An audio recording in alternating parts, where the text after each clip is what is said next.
Bonsoir et merci de nous ouvrir vos portes pour passer un temps de louange et d'étude de la Bible ensemble. On s'installe confortablement. Bon sabbat chez vous, saison 4 commence maintenant.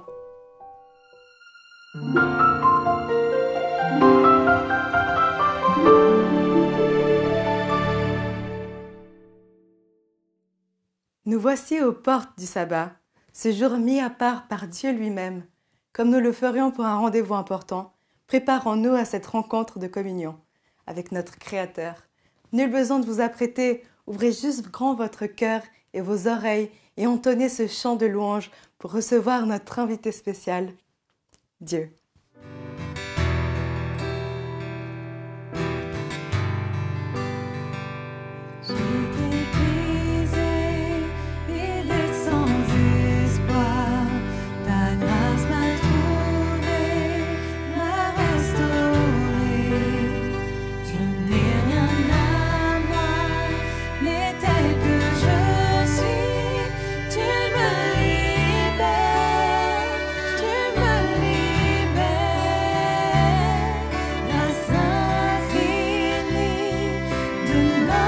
Notre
Pour cette 4e saison de Bon Sabbat chez vous, le fil conducteur des méditations sera les seconds rôles dans la Bible. Nous connaissons tous les histoires de Moïse, David, la reine Esther ou Paul. Nous admirons ces grands hommes de la foi. Mais souvent, derrière eux, se cachent d'autres personnalités qui ont participé à leur parcours glorieux.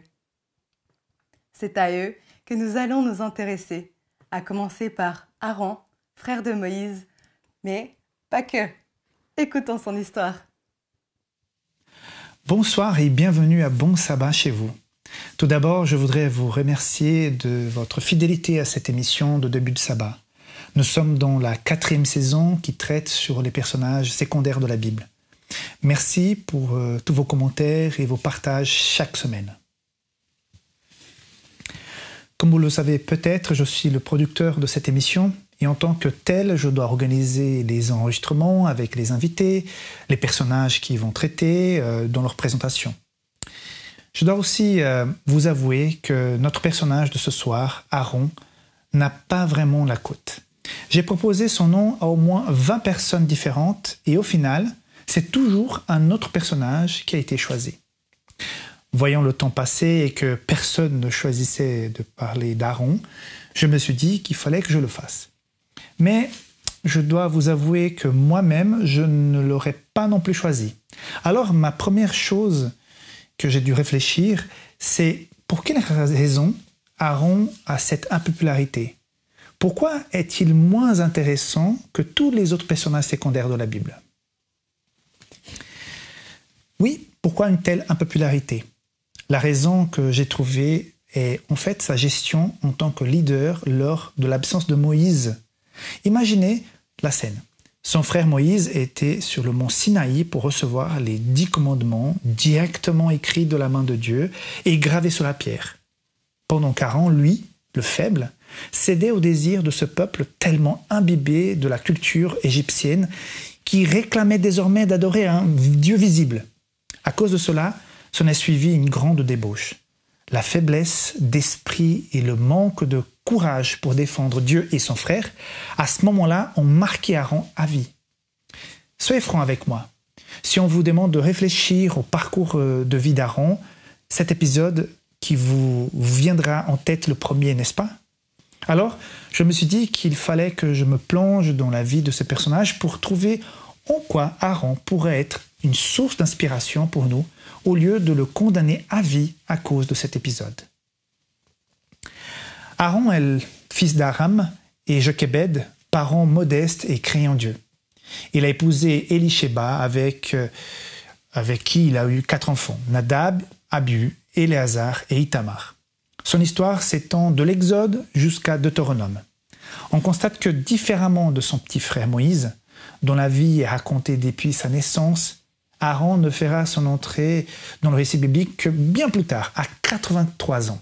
Justement, quand son frère présente une excuse pour ne pas se présenter devant le pharaon en disant qu'il n'avait pas de l'aisance pour parler. Aaron est donc proposé comme porte-parole de son frère. Effectivement, un travail de personnage secondaire. Mais, détrompez-vous, Aaron va finalement avoir un rôle beaucoup plus important qu'un simple deuxième rôle. Sa mission va vite évoluer pendant les 40 ans qui seront devant lui, jusqu'à sa mort sur le mont Hor à 123 ans. Pendant ces 40 ans de ministère dans la libération et la naissance du peuple de Dieu en tant que nation, il est d'un énorme soutien à son frère Moïse. C'est vrai, il ne va pas avoir un rôle de premier plan à ce moment-là. Mais par rapport au projet de Dieu de redevenir vrai et unique Dieu de son peuple, là oui, il va avoir une place très importante. Je vous propose donc un petit parcours pour revoir les agissements d'Aaron pendant ses 40 ans de vie très active à côté de son frère. Tant les points positifs que les points négatifs. J'avoue, c'est beaucoup plus simple et confortable de s'asseoir et de critiquer les autres. C'est bien trop facile et nous prenons même un certain plaisir à le faire. Mais là, je vous propose quelque chose de différent. Je ne vais pas seulement présenter des éléments à sa charge, parce que, pas besoin, sa mauvaise réputation le poursuit déjà. Au contraire, je vous propose de passer en revue quelques moments où Aaron a failli, certes, mais surtout les moments où il a été de fait à la hauteur de son mandat. Parce que finalement, qui n'a pas été, à un moment ou à un autre de sa vie, au-dessous des attentes de Dieu? Qui n'a pas failli, à un moment ou à un autre, auprès de sa famille, de son travail, de ses relations amicales et de son engagement au niveau de l'Église? Nous avons tous un peu d'Aaron en nous. Alors soyons ce soir un peu plus cléments avec ce personnage qui est Aaron. Tout d'abord, en ce qui concerne les erreurs majeures d'Aaron, je voudrais en relever deux ce soir. Il faut relever l'épisode du vaudeur qui est dans Exode 32, c'est sûr. Rappelez-vous la gravité de cet événement. Quand Dieu a révélé à Moïse ce qui se passait, il a menacé de détruire le peuple et de faire de Moïse une grande nation pour remplacer celle venue d'Égypte. Moïse a intercédé pour le peuple. Puis il est retourné dans le camp et quand il a vu le veau d'or, il jeta les tables qu'il tenait dans ses mains et brisa au pied de la montagne. Ces tablettes étaient le fondement de l'alliance de Dieu avec Israël. Et il semble que Moïse ne les a pas détruits parce qu'il était seulement en colère, mais aussi parce que son peuple avait violé cette alliance par cette désobéissance. Ensuite, vous vous rappelez, Moïse a brûlé l'idole, versé les cendres dans de l'eau et a forcé les Israélites à la boire. Vous connaissez bien l'histoire. Autre fait important, quand Moïse a demandé à Aaron pourquoi le peuple avait fait cela et pourquoi il les avait laissés faire. Aaron lui raconte comment le peuple s'était plaint et lui avait réclamé un Dieu. Toutefois, il n'a pas été tout à fait honnête concernant son propre rôle. Il a reconnu la récolte des bijoux. C'est lui-même qui avait organisé. Mais ensuite, il s'est borné à dire au verset 24 « Je l'ai jeté au feu et il en est sorti ce feu ». Franchement, on dirait un enfant qui essaye d'excuser sa bêtise. Par la suite, 3000 personnes ont perdu la vie à cause de cet épisode. Mais, étonnamment, c'est à ce moment-là qu'une tribu fait sa sortie du lot pour sa fidélité et son zèle envers Dieu. Les Lévites, dont Moïse et Aaron étaient justement descendants. Malheureusement, l'épisode du veau d'or n'est pas la seule fois où Aaron ne s'est pas montré à la hauteur de son appel. Dans Nombre 12, nous trouvons un autre récit qui décrit Aaron avec Myriam, la sœur, oui, celle qui a suivi le panier où se trouvait Moïse dans le fleuve Nil quand il était bébé. Ce chapitre décrit Myriam et Aaron qui s'opposent à Moïse, le frère. Le pire, c'est la raison de cette confrontation. Les origines de l'épouse de Moïse, Séphora. Il est décrit « Myriam et Aaron parlèrent contre Moïse au sujet de la femme couchite qu'il avait épousée. Elle avait la peau mate. Mais la raison qu'ils avançaient, c'était la suivante. Est-ce seulement par Moïse que l'Éternel parle? N'est-ce pas aussi par nous qui parle? On voit ça dans Nombre 12, versets 1 et 2. C'est étonnant que des gens choisis par Dieu pour une mission aussi importante aient un tel orgueil. Dieu travaille avec l'humanité pour son propre salut et parfois la matière première, l'humanité, est défectueuse. Mais Dieu fait avec. Je suis sûr que beaucoup d'entre nous pourrions nous reconnaître dans l'attitude d'Aaron. Et comment Dieu a réglé cette affaire, cette situation? Il a réuni tous les trois, Moïse, Aaron et Myriam, et il a défendu Moïse et demandé à Aaron et à Myriam pourquoi ils n'avaient pas craint de parler contre lui. Quand le nuage depuis lequel Dieu leur parlait s'est dissipé, Myriam était lépreuse. Aaron a tout de suite plaidé pour elle auprès de Moïse, qui a crié Dieu si bien qu'elle a été guérie après avoir passé 7 jours hors du camp.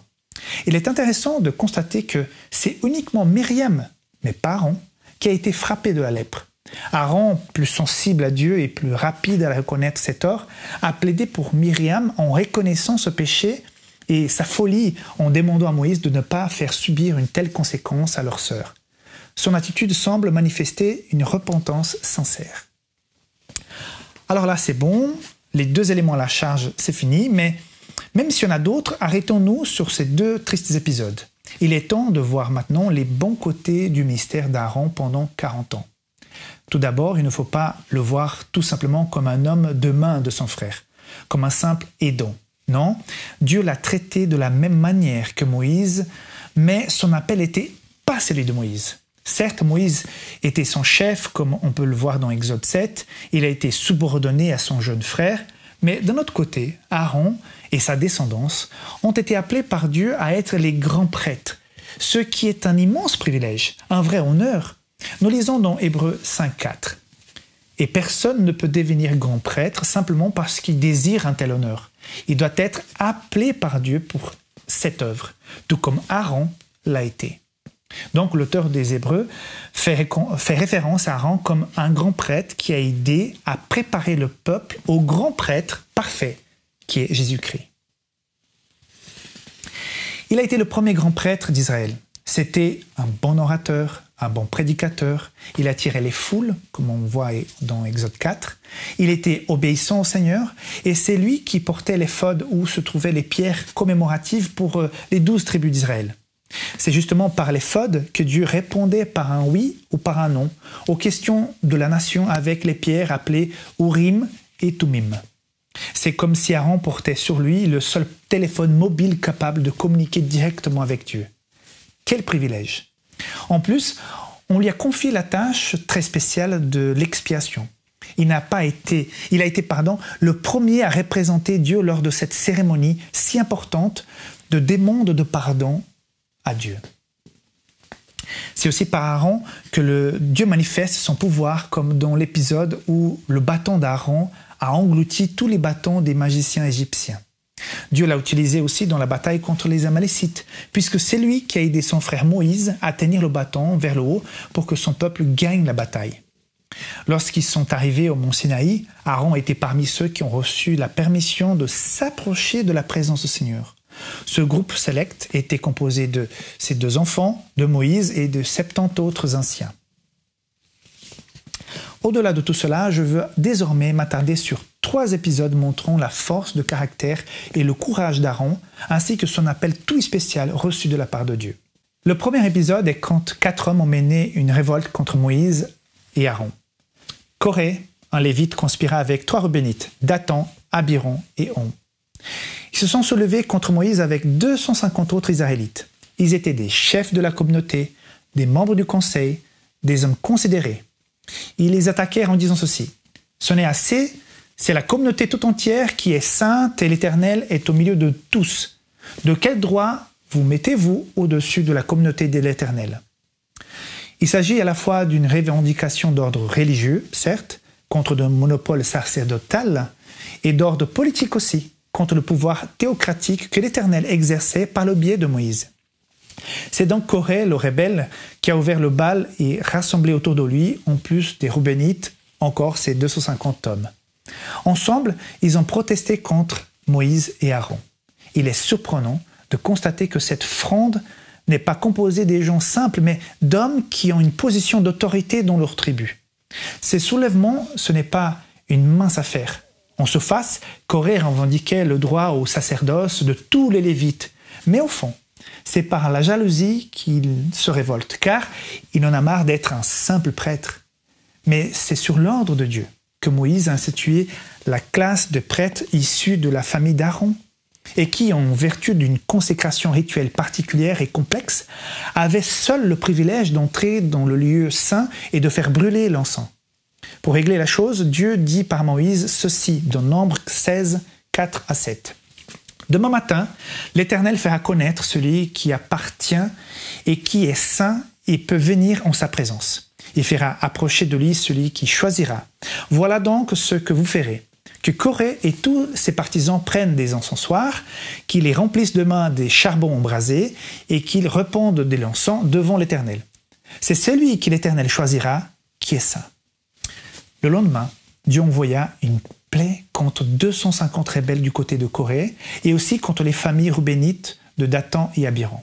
C'est ainsi qu'il est attesté la légitimité de l'autorité exercée par les 2 frères. À cette occasion, c'est justement Aaron qui se rendit au milieu de la congrégation et fit l'expiation pour le peuple. Et la plaie cessa. Dieu a travaillé par Aaron pour sauver le peuple. Après ce moment de colère, il y a un 2e épisode où Dieu a accepté de pardonner et a manifesté sa compassion en trouvant un autre moyen, complètement opposé maintenant, pour prouver l'autorité d'Aaron. Au lieu d'utiliser, comme déjà précédemment, la mort comme moyen de confirmation, Dieu a utilisé de la vie. Dans Nombre 17, tous les chefs d'Israël ont dû présenter un bâton pour les représenter. un long bout de bois sec complètement mort. Tous les bâtons ont été placés dans la tente où ils ont été laissés toute la nuit. Nous lisons dans le verset 8. Le lendemain, lorsque Moïse entra dans la tente de témoignage, voici la verge d'Aaron pour la maison de Lévi était fleurie. Elle avait poussé des boutons, produit des fleurs et elle a mûri des amandes. Dieu a trouvé un moyen pour répondre aux doutes et aux critiques du peuple en répondant aussi aux besoins de Moïse et Aaron de consolider leur autorité. Juste pour rappel, ce même bâton a été placé à l'intérieur de l'arche de l'Alliance et conservé avec les tables de la loi et la manne. Aaron avait la confiance de Dieu. Pour finir, rappelez-vous que Aaron avait 4 enfants, Nadab, Abihu, Éléazar et Ithamar. Aaron et ses 4 fils ont été les premiers prêtres nommés par Dieu. Dans Exode 30 et dans les Lévitiques, Dieu a décrit le sacrifice approprié. Aaron, le prêtre en chef, devait présenter toutes les offrandes représentant lui-même et le peuple. Il est dit d'Aaron: « Viens à l'autel et sacrifie ton sacrifice pour le péché et ton holocauste et fais expiation pour toi et pour le peuple.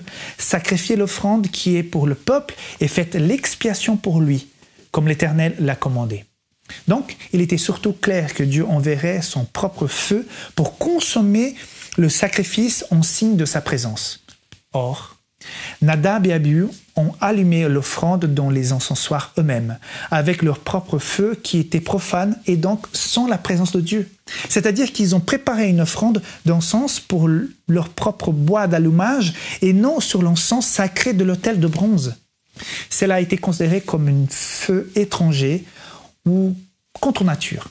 Les fils d'Aaron ont donc rejeté l'ordre clair d'attendre le feu sacré et ont décidé d'offrir l'encens avec leur propre feu profane. Quiconque modifierait le système sacrificiel assurait une prérogative appartenant à Dieu seulement. Cela a été très grave.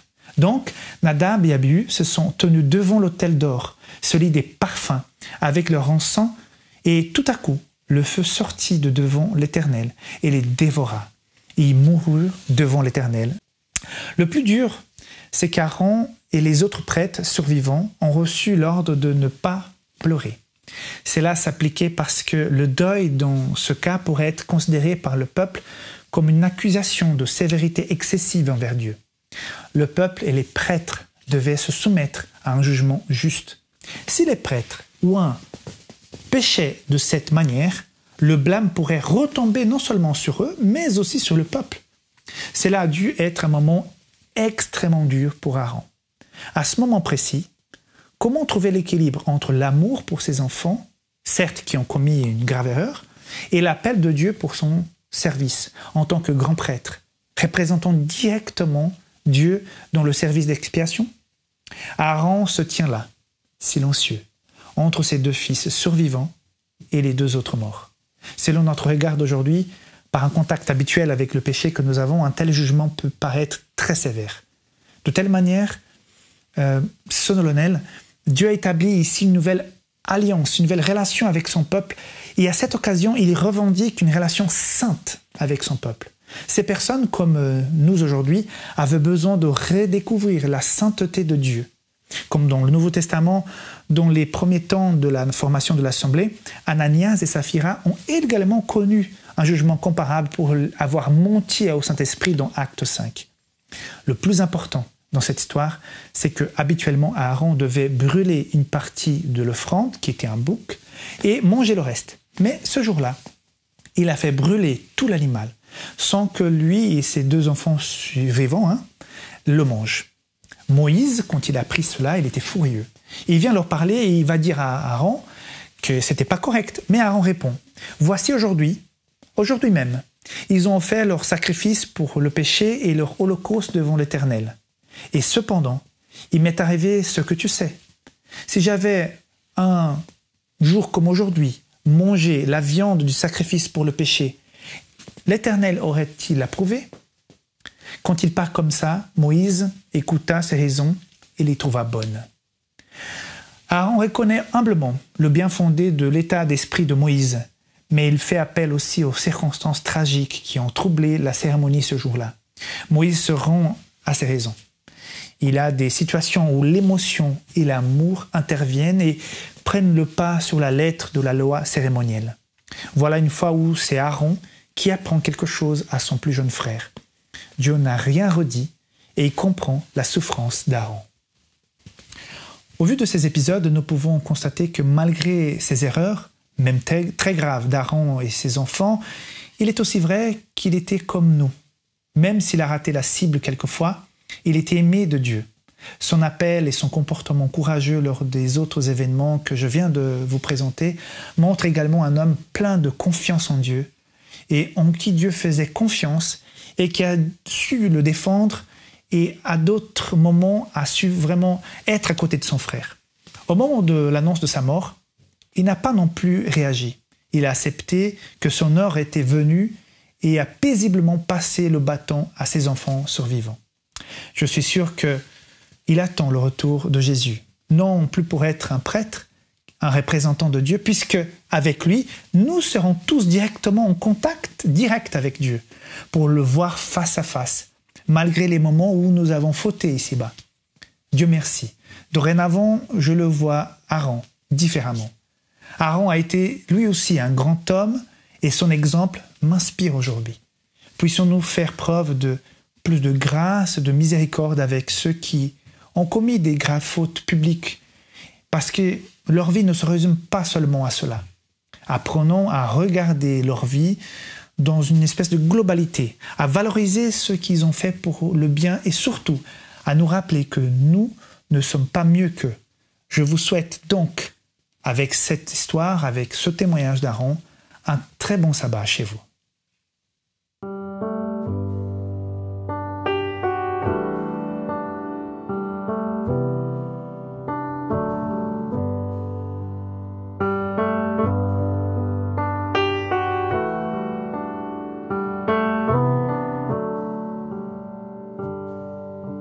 J'ai soif de ta présence, divin chef de ma foi.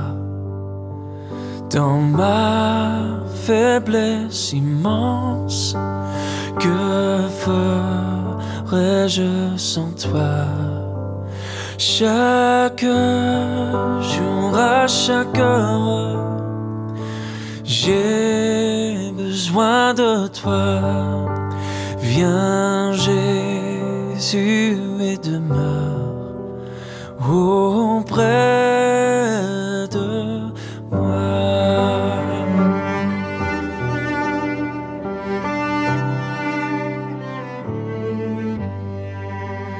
Pendant les jours d'orage, d'obscurité, de froid, quand faiblit mon courage, que ferais-je sans toi? Chaque jour, à chaque heure, j'ai besoin de toi. Viens Jésus et demeure auprès de moi.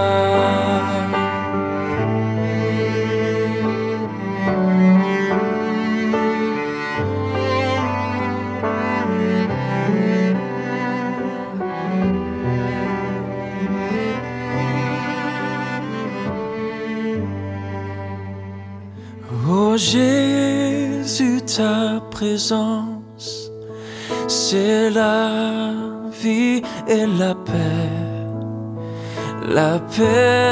dans la souffrance et la vie à jamais. Chaque jour, à chaque heure, j'ai besoin de toi. Viens Jésus et demeure auprès de moi. Chaque jour, à chaque heure, j'ai besoin de toi. Viens Jésus et demeure auprès de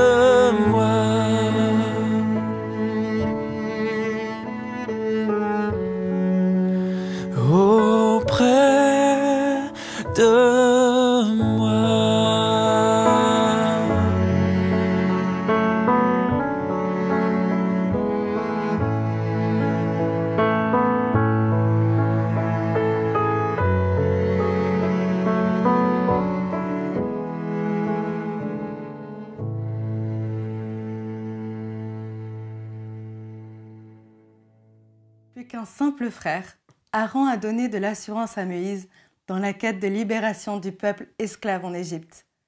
Qu'en ce jour de sabbat, l'exemple d'Aaron vous donne l'assurance à vous que votre rôle sur cette terre est important aussi.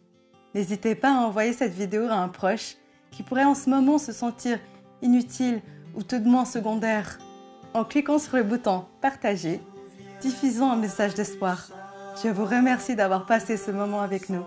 Je vous donne rendez-vous la semaine prochaine à la même heure. D'ici là, bon sabbat chez vous. Dieu nous invite à venir le rencontrer dans son amour pour mieux le connaître et vivre en harmonie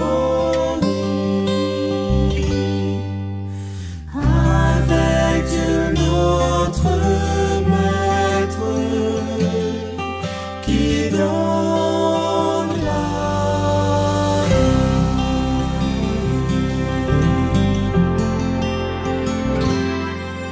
entrons dans son temps avec des cantiques pour l'adorer. Remplissons ce lieu de nos voix de musique pour le louer. Merci à notre Père pour le jour du sabbat, pour ce point de repère avec toi.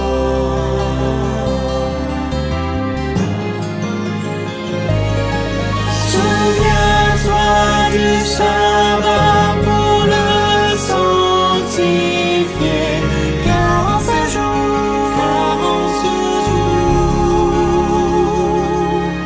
Dieu nous invite à venir le rencontrer dans son amour, pour mieux le connaître et vivre en harmonie avec Dieu notre Maître qui donne